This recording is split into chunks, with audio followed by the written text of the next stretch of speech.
वक्फ संशोधन बिल के खिलाफ आज बड़ा विरोध प्रदर्शन होने जा रहा है। All India Muslim personal law board की अगुवाई में बिहार के मुस्लिम संगठन पटना के गर्दनी बाग में जुटेंगे। साथ ही सुबह 10 बजे से दोपहर 2 बजे तक धरना भी देंगे। धरना प्रदर्शन में शामिल होने के लिए जदयू, आरजेडी और एलजेपीआर को भी आमंत्रित किया गया है। मुस्लिम संगठन बिल को वापस लेने की मांग कर रहे हैं। साथ ही आपको बताते चलें कि जदयू और एलजेपीआर से केंद्र का साथ नहीं देने की अपील भी कर रही है। दिल्ली हाईकोर्ट के जज यशवंत वर्मा के घर कथित कैश कांड की तफ्तीश शुरू हो चुकी है। मामले की जांच के लिए सुप्रीम कोर्ट की कमेटी जस्टिस वर्मा के घर पहुंची और उस कमरे का मुआयना किया जहां 14 मार्च को आग लगी थी।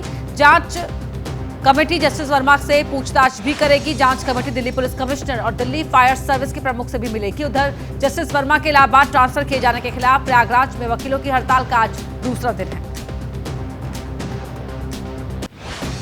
महाराष्ट्र के डिप्टी सीएम एकनाथ शिंदे पर तंज कसने वाले कॉमेडियन कुणाल कामरा की मुश्किलें बढ़ सकती हैं। कामरा के खिलाफ मुंबई के खार पुलिस स्टेशन के बाद अब ठाणे के डोंबिवली पुलिस स्टेशन में एफआईआर दर्ज हुआ है। मुंबई पुलिस ने पूछताछ के लिए समन दिया, लेकिन कामरा पेश नहीं हुए। वहीं 7 दिन का और वक्त मांगा है। इसी बीच कुणाल ने एक और वीडियो शेयर किया जिसमें हैबिटेट स्टूडियो में तोड़फोड़ की निंदा की गई है। कुणाल कामरा को लेकर जारी है सियासत। एकनाथ शिंदे ने कहा है कि किसी पर हास्य व्यंग करना गलत नहीं है, लेकिन इसकी भी एक मर्यादा होती है, वरना एक्शन का रिएक्शन भी होता है। कामरा के समर्थन में उतरे शिवसेना यूबीटी नेता संजय राउत ने कहा कि कामरा ना तो झुकेंगे और ना ही माफी मांगेंगे। महाराष्ट्र के डिप्टी सीएम अजित पवार ने कानून के हिसाब से कामरा पर कार्रवाई करने की बात कही।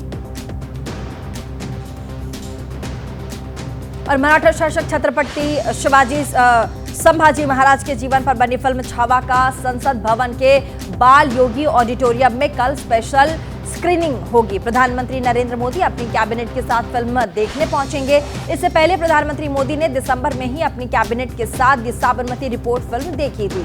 इस बार प्रधानमंत्री मोदी ऐसे वक्त पर फिल्म छावा देखने जा रहे हैं जब फिल्म पर सियासी बवाल मचा हुआ है। राणा सांगा पर समाजवादी पार्टी के सांसद रामजी लाल सुमन के बयान को लेकर सियासी घमासान जारी है। राजस्थान के जालौर में वीएचपी और बजरंग दल ने रामजी लाल सुमन का पुतला फूंका। जनसत्ता दल के अध्यक्ष राजा भैया ने भी मोर्चा खोल दिया है। राजा भैया ने कहा कि राणा सांगा के अपमान को बर्दाश्त नहीं किया जाएगा। राजस्थान के सीएम भजन लाल शर्मा ने रामजी लाल सुमन से की है माफी मांगने की मांग। और बिहार से बीजेपी सांसद संजय जायसवाल के घर बड़ी बैठक होगी। संजय जायसवाल ने बिहार के सभी एनडीए सांसदों के लिए डिनर पार्टी रखी है।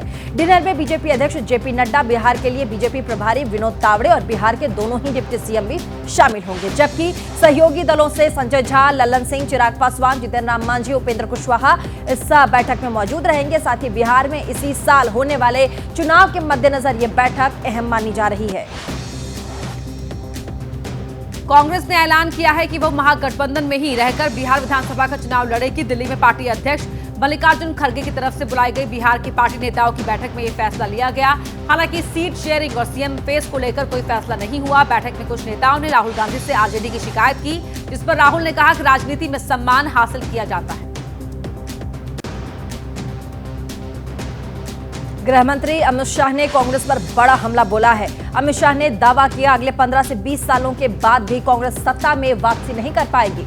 उन्होंने आरोप लगाया कि कांग्रेस के शासनकाल में राजीव गांधी फाउंडेशन को प्रधानमंत्री राष्ट्रीय राहत कोष से फंड दिए गए। साथ ही अमित शाह ने कहा कि प्रधानमंत्री मोदी की अगुवाई में आपदा प्रबंधन में भारत आज ग्लोबल लीडर बनकर उभरा है। अब आपदाओं में हम जीरो कैजुअलिटी की ओर बढ़ रहे हैं।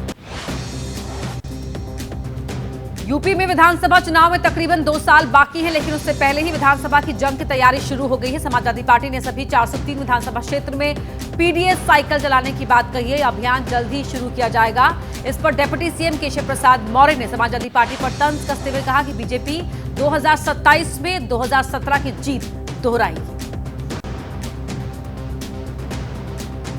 साल 2017 से यूपी के चुनावी जंग में संघर्ष कर रही बसपा ने अपनी रणनीति बदली है। पार्टी अध्यक्ष मायावती ने ओबीसी कार्ड चलाए। 2027 चुनाव से पहले मायावती ने दलितों के साथ ओबीसी वर्ग को साथ जोड़ने की कवायद शुरू की है।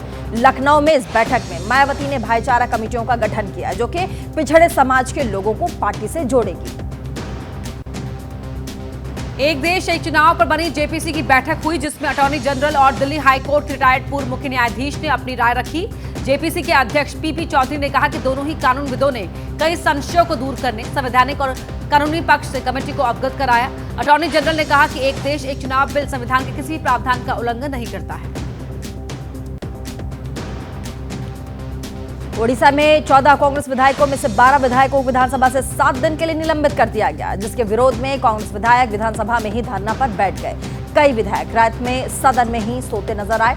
कांग्रेस विधायकों का निलंबन रद्द करने की मांग कर रही है। राज्य में महिलाओं की सुरक्षा को लेकर के कांग्रेस विधायक पिछले कुछ दिनों से हंगामा कर रही थी। संभल हिंसा मामले में यूपी पुलिस का नोटिस संभल के सांसद जियाउर रहमान बर्क को मिल गया है। पुलिस ने उन्हें 8 अप्रैल को पूछताछ के लिए बुलाया है। बर्क ने कहा कि वो पूछताछ के लिए जाएंगे और कानून के दायरे में रहकर पुलिस से पूरा सहयोग करेंगे। संभल में लॉ एंड ऑर्डर बनाए रखने के लिए कल भी पुलिस ने फ्लैग मार्च किया। दिल्ली विधानसभा में आज बजट पर चर्चा होगी। कल सीएम रेखा गुप्ता ने वित्तीय वर्ष 2025 और 26 के लिए 1 लाख करोड़ रुपए का बजट पेश किया था। इसमें यमुना की सफाई से लेकर महिलाओं की आर्थिक सशक्तिकरण, बुनियादी ढांचा विकास, जल तथा संपर्क सहित 10 क्षेत्रों पर जोर दिया गया। वहीं आम आदमी पार्टी बजट को हवा हवाई बताया है, आधारहीन, अवास्तविक बताया है। जम्मू कश्मीर के कठुआ के हीरानगर में सर्च ऑपरेशन का आज चौथा दिन है। रविवार को शुरू हुआ सर्च ऑपरेशन आज भी जारी रहेगा। हीरानगर के सानेल गांव में छिपे आतंकियों के गांव से भागकर आसपास के इलाके में पनाह लेने की रिपोर्ट के बाद सुरक्षा बलों ने अब सर्च ऑपरेशन का दायरा बढ़ा दिया। मेरठ में सौरभ मर्डर केस में हर रोज नए खुलासे सामने आ रहे हैं। सौरभ के एक दोस्त ने सचिन के भाई ने कहा कि मुस्कान एक्ट्रेस बनना चाहती थी। उसने ये भी दावा किया है कि मुस्कान ने अपनी सास को धमकी दी थी कि वो अपने बेटे और पोती का मुंह नहीं देखने वाली है। इसी बीच सबूत जुटाने के लिए मेरठ पुलिस और फॉरेंसिक टीम घटनास्थल पर भी पहुंची। आरोपी मुस्कान और साहिल को फांसी देने की मांग उठने लगी। हत्याकांड को लेकर नाराज लोगों ने मेरठ में कैंडल मार्च तक निकाला है।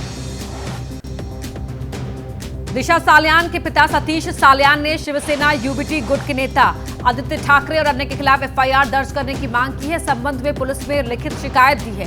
सतीश सालियान ने दिशा की मौत की दोबारा जांच के लिए बॉम्बे हाईकोर्ट में अर्जी दी है।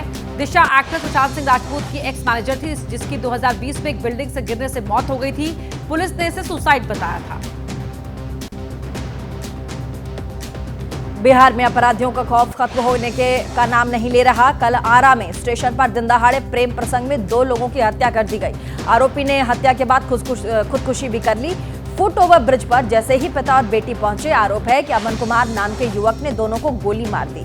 दोनों ही हत्या के बाद अमन ने गोली मारकर खुद को भी खत्म कर लिया। और झारखंड के हजारीबाग में कल मंगला जुलूस के दौरान भारी बवाल हो गया। हर मंगलवार को मंगला जुलूस निकाला जाता है। आरोप है कि डीजे पर सांप्रदायिक गाना बजाने को लेकर 2 पक्षों में विवाद हो गया। उसके बाद पथराव भी शुरू हो गया। पुलिस ने भीड़ को काबू करने के लिए लाठीचार्ज और हवाई फायरिंग की है। इलाके में भारी संख्या में पुलिस बल तैनात कर दिया गया है। फिलहाल हालात काबू में। S&P ग्लोबल रेटिंग्स के ताजा अनुमान में अमेरिकी टैरिफ का भारत की इकोनॉमी पर असर पड़ सकता है। S&P ग्लोबल रेटिंग्स ने वित्त वर्ष 2025-26 के लिए भारत के जीडीपी की वृद्धि दर के अनुमान को घटाकर 6.5% कर दिया है। रेटिंग्स एजेंसी का अनुमान है कि एशिया प्रशांत क्षेत्र की इकोनॉमी पर अमेरिका के बढ़ते टैरिफ और ग्लोबलाइजेशन पर पड़ने वाले दबाव का असर पड़ेगा।